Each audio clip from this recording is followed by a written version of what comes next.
The day my grandmother died, my Uncle Richard wore a grey suit that cost more than my first car. I watched him from across the mahogany table in the lawyer's office, his manicured fingers drumming against the leather-bound will. My mother sat to my left, her hands folded so tight the knuckles were bone white. She hadn't spoken since we left the hospice. Richard's wife, Patricia, kept checking her phone. His sons, my cousins Brett and Chad, slouched in their chairs like this was an inconvenience between golf tee times. Eleanor Vance had raised me after my father ran off. She taught me how to graft apple trees, how to read a river for trout, and how to stand still in a courtroom while a judge decides if you get to keep your home. She was the only person who ever called me Lark, because she said I sang before I could talk. Richard was her son. My mother, Clara, was her daughter, the one who married a carpenter instead of a banker. The family rift had been there for 40 years, a crack in the foundation that Eleanor papered over with Thanksgiving dinners and forced smiles. But cracks widen. The lawyer, a woman with bifocals and no-nonsense grey hair named Ms. Albright, cleared her throat. "The last will and testament of Eleanor Marie Vance," she began. Richard leaned forward. Brett stopped slouching. Ms. Albright read the usual legalese, the boilerplate about sound mind and memory. And then she got to it. "To my daughter, Clara Vance Holloway, I leave the contents of my jewelry box and a sum of $50,000 from my savings account." My mother exhaled. It wasn't a sob, not quite. It was the sound of a woman who had been taught to expect crumbs. "To my son, Richard Thomas Vance, I leave the remainder of my estate, including all properties, holdings, and the Vance family farm, comprising 140 acres in Millbrook County." I didn't breathe. I couldn't. Because the Vance family farm wasn't just a farm, it was 8 generations of history. It was the barn my great-great-grandfather built with his own hands. It was the well my grandmother drew water from during the drought of '54. It was the soil where my mother and I had planted tomatoes every spring, where Eleanor had taught me to ride a horse, where my father had proposed to my mother under the old oak tree. And Richard hadn't set foot on it in 15 years. He lived in a gated community 2 hours away. He'd sold the farming equipment, leased the fields to a corporate agribusiness, and let the farmhouse fall into disrepair. The last time he visited Eleanor, he'd spent 45 minutes trying to convince her to sell the mineral rights to a fracking company. She'd thrown a cast-iron skillet at his head. I was there. I saw it. "The farm belongs to the family," I said, my voice coming out thin and strange. "Grandma promised. She promised Mom." Ms. Albright removed her bifocals. "I understand this is difficult, Miss Holloway, but the will is clear." Richard finally looked at me. His eyes were the same shade of blue as my grandmother's, which made it worse. "Lark, honey," he said, and the honey dripped with fake sympathy. "Your grandmother's mind wasn't what it used to be. We all saw it. The confusion, the forgetfulness. I'm just carrying out her wishes as best I can." My mother made a sound like a wounded animal. I stood up. My chair scraped against the floor. "You changed it." Richard's smile didn't flicker. "That's a serious accusation." "I'm not accusing," I said. "I'm stating. Grandma had a will before, the one that left the farm to Mom. You got her to sign a new one when she was on morphine." Patricia finally looked up from her phone. "That's enough, Lark." "Don't call me that," I said. "Only my grandmother called me that." I walked out. I didn't cry. I didn't scream. I walked to my car, a 10-year-old Honda with a cracked windshield, and I sat in the driver's seat with my hands on the wheel, and I made a promise to the ghost of Eleanor Vance. I will get it back. Every acre, every stone, every memory. It took me 7 years. Part 2. The education. I was 22 years old, with an associate's degree in general studies and a job at a non-profit legal aid clinic making $32,000 a year. Richard was a real estate developer worth conservatively $12 million. He had lawyers on retainer. He had judges at his country club. He had the weight of a legal system designed to protect people like him. I had rage. And rage, I would learn, is a hell of a fuel. The first year, I tried the legal route. I scraped together money for a consultation with a probate attorney, a tired man named Mr. Delgado who smelled like coffee and disappointment. He reviewed the timeline, the original will from 2015, the new will from 2018, the fact that my grandmother had been diagnosed with early-stage dementia in 2017, but had been deemed legally competent to sign documents until 6 weeks before her death. Undue influence is almost impossible to prove, he said. You'd need a smoking gun, a recording, a letter, a witness willing to testify that he coerced her, and even then, the legal fees would bankrupt you before you got to discovery. Who would testify? I asked. The hospice nurses? The nursing home staff? Mr. Delgado shook his head. They're all employed by corporations that do business with your uncle's development company. It's a small county, Ms. Holloway. Everyone knows everyone. I paid him his $300 and left. The second year, I got angry. The good kind of angry. The cold, quiet kind that doesn't break things, but builds them. I started researching Richard's business. I learned about his partnerships, his loans, his tax shelters. I learned that he had 3 shell companies, a mistress in Tampa, and a gambling habit that he hid from Patricia by calling it business development. I also learned something else, something that would become the key to everything. Richard didn't just steal wills, he stole signatures. I found it buried in a county records search, a property transfer from 2016, when Richard had convinced his dying father, my grandfather, to sign over a piece of land to one of his shell companies. My grandfather had been on oxygen, barely conscious. The signature on the deed was shaky, almost illegible. But it wasn't my grandfather's signature. I knew because I'd spent a summer in high school cataloguing my grandfather's letters. He wrote to his sister every week for 40 years. I'd read hundreds of his signatures. He had a distinctive way of crossing the T in his last name, a sharp downward slash that looked almost like a check mark. The signature on the deed had a crossing that looped upward. A loop. Like someone trying too hard to make it look natural. I pulled up the new will from 2018, the one that left everything to Richard. Eleanor Vance's signature, the T crossing, upward loop. My grandmother never used a loop. She was a left-handed artist who drew her crosses as straight horizontal lines, sometimes missing the stem entirely. I'd watched her sign checks 1,000 times.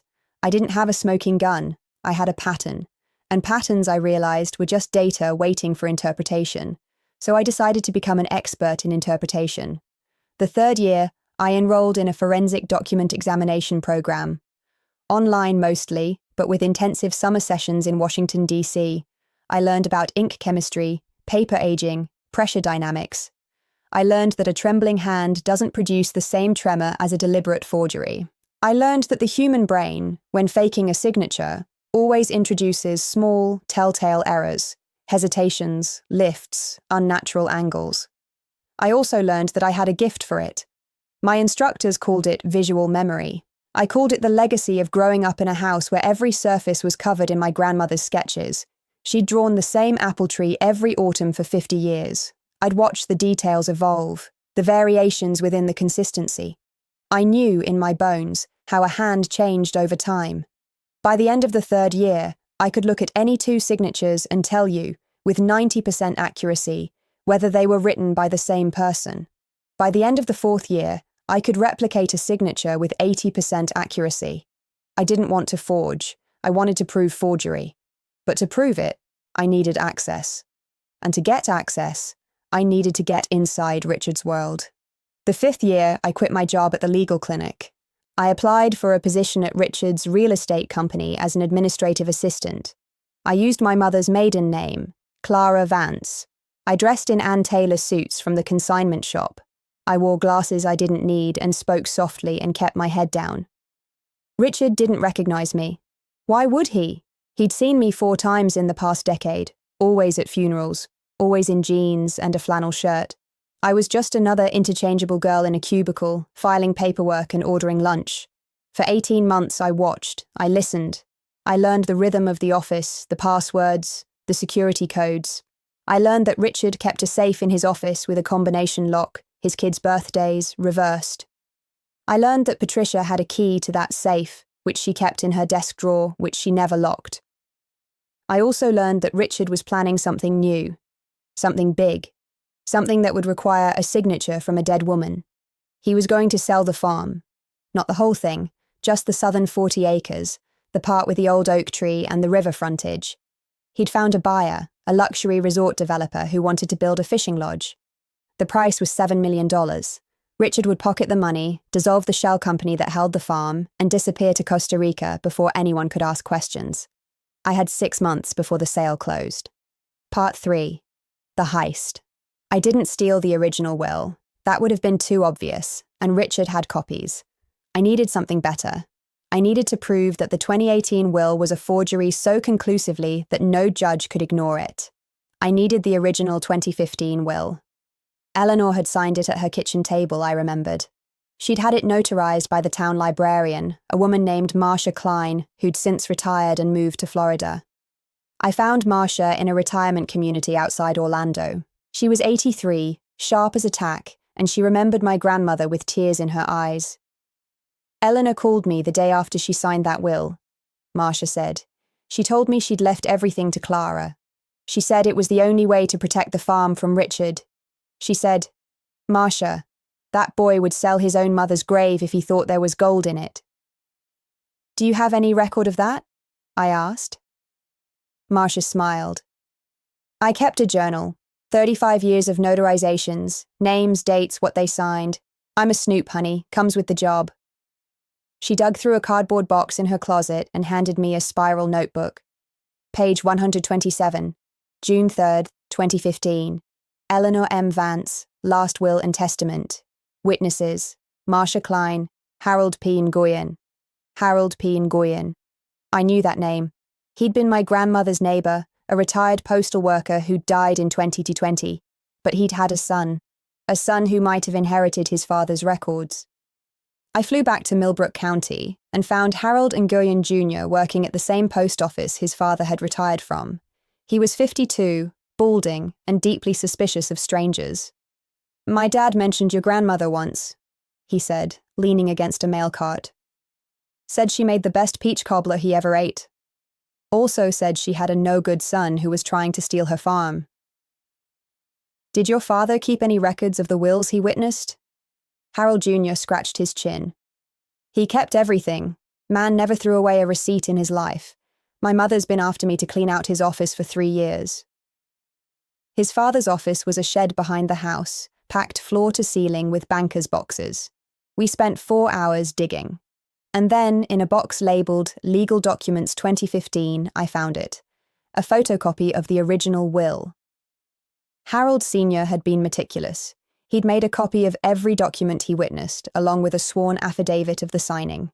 The affidavit was notarized. The copy showed Eleanor's signature. Straight, horizontal crosses on the T's, no loops, no hesitation. I had my smoking gun.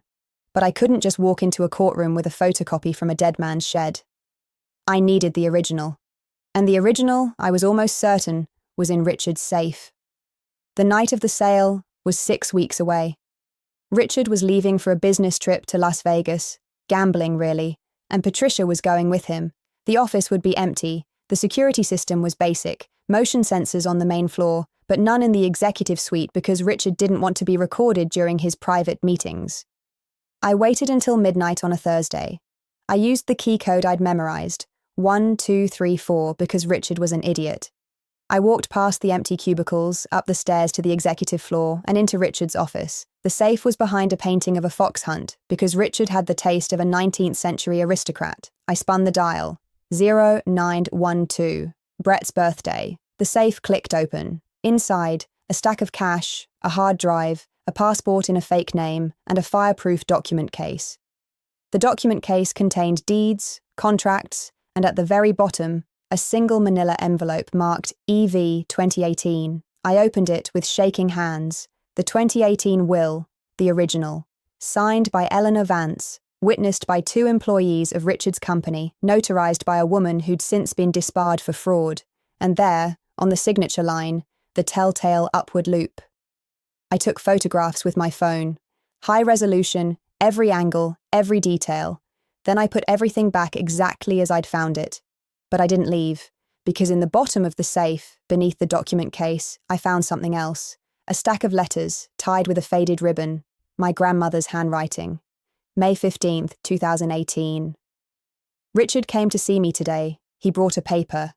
Said it was an update to the will, just a small change about the tractor. I told him I wasn't signing anything without my lawyer. He said my lawyer was on vacation. He said if I didn't sign, he'd have me declared incompetent and take everything anyway. He held my hand and pressed the pen into my fingers. I was so tired, honey. I signed. I don't remember what I signed. I think I made a terrible mistake. I read that letter 3 times, and then I took a photograph of it too. Part 4. The burning. I didn't go to court. Court was Richard's arena, full of his judges and his lawyers and his rules. I needed a different battleground. I sent my evidence to the State Attorney General's office. Elder financial abuse was a felony in Florida, and Richard's pattern of behavior crossed state lines. I sent copies to the County District Attorney, the State Bar Association, and the IRS. I sent a carefully redacted version to the Millbrook County Gazette, along with a letter from a concerned citizen. Then I called my mother. "Pack a bag," I said. "We're going home." The farm had been empty for 3 years. Richard had sold the crops, fired the tenant farmers, and let the land go fallow. The farmhouse was grey with neglect, the porch sagging, the windows boarded up.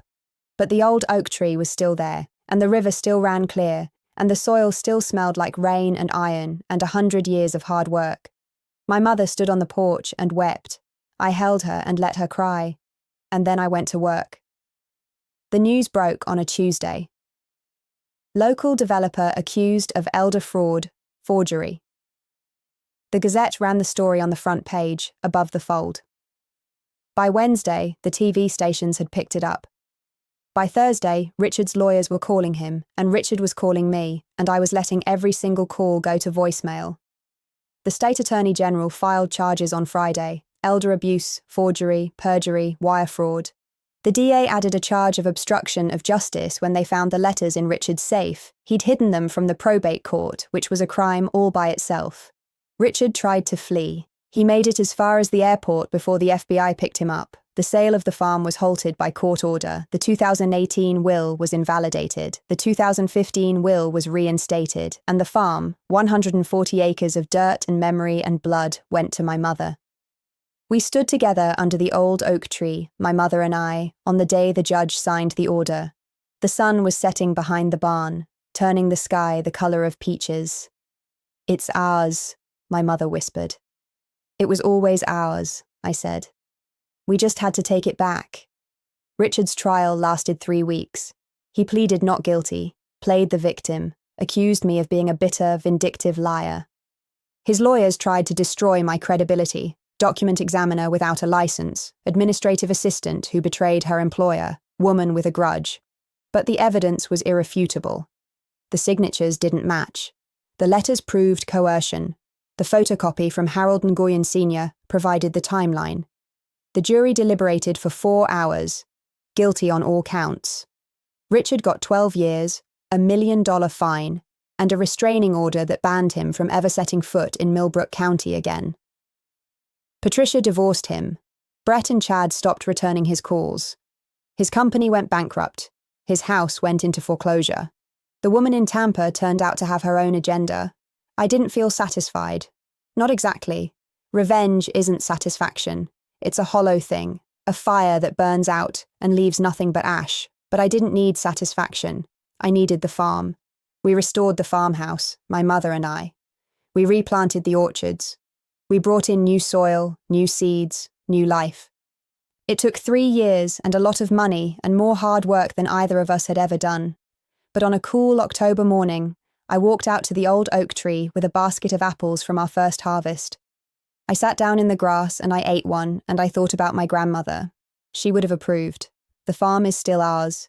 My mother lives in the farmhouse. I live in the guest cottage, where I run a small forensic document examination practice. I don't advertise. The clients find me. Sometimes, when I'm working late, I look at the signature on my grandmother's original will, the straight, horizontal cross on the T, the confident slant of the letters.